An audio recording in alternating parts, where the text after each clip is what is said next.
Bro ఈ రోజుల్లో gold కొనాలంటే ఆస్తులు అమ్మేసుకునే రోజులొచ్చినాయి బ్రో. 10 గ్రామ్ గోల్డ్ ప్రైస్ ఈ రోజు ₹1,00,000కి వెళ్ళింది. దీనికి main reason international trade instability. China versus USA మధ్యలో ట్రేడ్ వార్ జరుగుతుంది. సో దీనివల్ల ఇన్వెస్టర్స్ స్టాక్స్ నుండి మనీని విత్‌డ్రా చేసుకొని ఆ మనీని గోల్డ్‌లో ఇన్వెస్ట్ చేస్తున్నారు. Because gold is safest property. International బ్యాంక్స్‌లో లార్జ్ క్వాంటిటీలో గోల్డ్‌ని కొనుగోలు చేస్తున్నారు. దీనివల్ల day by day gold demand పెరుగుతుంది. వరల్డ్‌లో ఎక్కువగా గోల్డ్ డిమాండ్ ఉన్న కంట్రీ మన ఇండియా. గోల్డ్‌కి హై డిమాండ్ ఉంది. ఓన్లీ మన ఇండియన్ లేడీస్ దగ్గరే ఆల్మోస్ట్ 25 టన్స్ వరకు గోల్డ్ ఉంది. 25 టన్స్ గోల్డ్ అంటే ఆల్మోస్ట్ వరల్డ్‌లో 13% గోల్డ్ మన ఇండియాలోనే ఉంది. అయితే ఇక్కడ ట్విస్ట్ ఏంటా అంటే ఫ్యూచర్‌లో గోల్డ్ రేట్ డిక్రీస్ అయిపోయే ఛాన్స్ కూడా ఉంది. రీసెంట్‌గా ఒడిస్సాలో లార్జ్ క్వాంటిటీలో గోల్డ్ మైన్ బయటపడింది.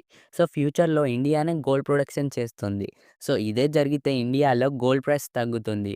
సో ఇప్పుడు గోల్డ్ ప్రైస్ ఎలా హై అయిందో అలానే డిక్రీజ్ అయ్యే ఛాన్సెస్ ఉంది. బట్ ప్రెజెంట్ ఉన్న గోల్డ్ రేట్ మాత్రం పీక్స్‌లోకి వెళ్ళింది. దీని మీద మీ ఒపీనియన్ ఏంటో కామెంట్ చేయండి. అండ్ మా నాలెడ్జ్ వర్త్ అనిపిస్తే మా ఛానెల్‌ని సబ్స్క్రైబ్ చేసుకోండి.